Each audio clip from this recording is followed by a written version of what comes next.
হজৰত মই মিনহাজ জাতি যেতিয়া বিপদত পৰিব তেতিয়া জাতিতকৈ চাকৰি কেতিয়াও ডাঙৰ নহয় বুলি মন্তব্য কৰিছে এগৰাকী আইপিএছ বিষয়াই কেৱল এই মন্তব্য কৰাই নহয় ইতিমধ্যে আইপিএছ বিষয়াগৰাকীয়ে লোভনীয় চাকৰি ত্যাগ কৰিছে ওয়াকাফ সংশোধনী আইনৰ বিৰোধিতাৰে নুৰুল হুদা নামৰ এগৰাকী বিহাৰৰ আইপিএছ বিষয়াগৰাকীয়ে ওয়াকাফ আইনৰ বিৰোধিতা কৰিবলৈ ইতিমধ্যে ত্যাগ কৰিছে লোভনীয় আইপিএছৰ চাকৰি ত্যাগ কৰি আইপিএম ওয়াকাফ সংশোধনী আইনৰ বিৰুদ্ধে প্ৰতিবাদ সাব্যস্ত কৰিবলৈ এতিয়া ওলাই আহিছে নুৰুল হুদা তেওঁ কৈছে জাতিতকৈ মুছলমান আমাৰ ভাইসকলতকৈ কেতিয়াও মোৰ চাকৰি ডাঙৰ নহয় মই প্ৰতিবাদ সাব্যস্ত কৰিবলৈ এই লোভনীয় চাকৰি ত্যাগ কৰিছো এনেদৰে মন্তব্য কৰিছে বিহাৰৰ আইপিএছ ইতিমধ্যে নুৰুল হুদাই এই মুহূৰ্তত সবিশেষ এই মুহূৰ্তত সবিশেষ লবৰ কাৰণে চেষ্টা কৰিছো ওয়াকাফ সংশোধনী আইনৰ বিৰোধিতাৰে আইপিএছ চাকৰি ত্যাগ নুৰুল হুদাৰ আইনখনৰ বিৰুদ্ধে প্ৰতিবাদ কৰিবলৈ চাকৰি এৰিলে নুৰুল হুদাই এই মুহূৰ্তৰ আটাইতকৈ গুৰুত্বপূৰ্ণ খবৰ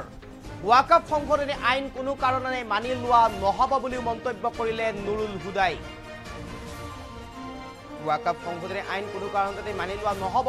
চাকৰি ত্যাগ কৰি হলে ওয়াকাফৰ বিৰুদ্ধে যুঁজ দি যাম বুলি মন্তব্য কৰিলে নুৰুল হুদাই আৰু ওয়াকাফ আইন কেতিয়াও মুছলমানৰ বাবে গ্ৰহণযোগ্য নহয় এই আইনখনে মুছলমানৰ সম্পত্তি হস্তগত কৰিব বুলি মন্তব্য কৰিলে নুৰুল হুদাই বিহাৰৰ আইপিএছ বিষয়া নুৰুল হুদাৰ এই সিদ্ধান্তক সমৰ্থন মুছলমান লোকৰ এই মুহূৰ্তৰ আটাইতকৈ গুৰুত্বপূৰ্ণ খবৰ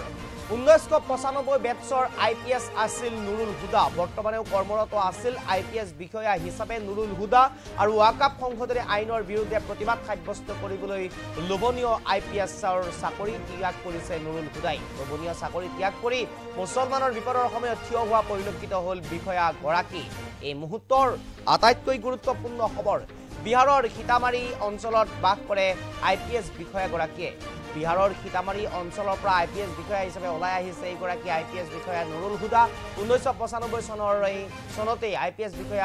আইপিএছ হিচাপে নিজকে প্ৰতিষ্ঠিত কৰিবলৈ সক্ষম হৈছিল আৰু তেতিয়াৰ পৰাই এগৰাকী আইপিএছ বিষয়া হিচাপে দেশৰ সেৱা কৰি গৈছিল এইগৰাকী নুৰুল হুদাই আৰু ইতিমধ্যে নুৰুল হুদাই সিদ্ধান্ত লৈছে আইপিএছৰ চাকৰি ত্যাগ কৰিবলৈ আৰু চাকৰি ত্যাগ কৰি হলেও ওয়াকাফৰ বিৰুদ্ধে যুঁজ দিবলৈ আগবাঢ়ি আহিছে এতিয়া নুৰুল হুদাই কৈছে যে মুছলমানতকৈ মুছলমানৰ বিপদতকৈ অথবা মুছল জাতিৰ বিপদতকৈ কেতিয়াও চাকৰি ডাঙৰ হ'ব নোৱাৰে চাকৰিৰ বাবে তেওঁ প্ৰতিবাদ সাব্যস্ত কৰিব পৰা নাছিল কিয়নো তেওঁ এগৰাকী কেন্দ্ৰীয় চৰকাৰৰ কৰ্মচাৰী আছিল কেন্দ্ৰীয় চৰকাৰৰ এগৰাকী কৰ্মচাৰী হিচাপে কেন্দ্ৰীয় চৰকাৰৰ বিৰুদ্ধে প্ৰতিবাদ সাব্যস্ত তেওঁ কৰিব নোৱাৰে আৰু যাৰ বাবে তেওঁ প্ৰতিবাদ সাব্যস্ত কৰিবলৈ ওয়াকাফ আইনৰ বিৰুদ্ধে প্ৰতিবাদ সাব্যস্ত কৰিবলৈ তেওঁ এই সিদ্ধান্ত গ্ৰহণ কৰা পৰিলক্ষিত হৈছে ইতিমধ্যে ওয়াকাফ আইনৰ বিৰুদ্ধে প্ৰতিবাদ সাব্যস্ত কৰিবলৈ ত্যাগ কৰিছে লোভনীয় আইপিএছৰ চাকৰি আৰু ইতিমধ্যে তেওঁ চাকৰি ত্যাগ কৰি কৈছে কেতিয়াও জাতিতকৈ বা মুছলমান লোকতকৈ মুছলমানৰ বিপদতকৈ কেতিয়াও ডাঙৰ হ'ব নোৱাৰে চাকৰি আৰু চাকৰি এনেদৰে ত্যাগ কৰি এতিয়া সাব্যস্ত কৰিছে ওয়াকাফ আইনৰ বিৰুদ্ধে প্ৰতিবাদ যেহেতুকে তেওঁ এগৰাকী কেন্দ্ৰীয় চৰকাৰৰ কৰ্মচাৰীৰ বাবেই তেওঁ এই সিদ্ধান্ত গ্ৰহণ কৰিবলৈ বাধ্য হৈছে বিহাৰৰ আইপিএছ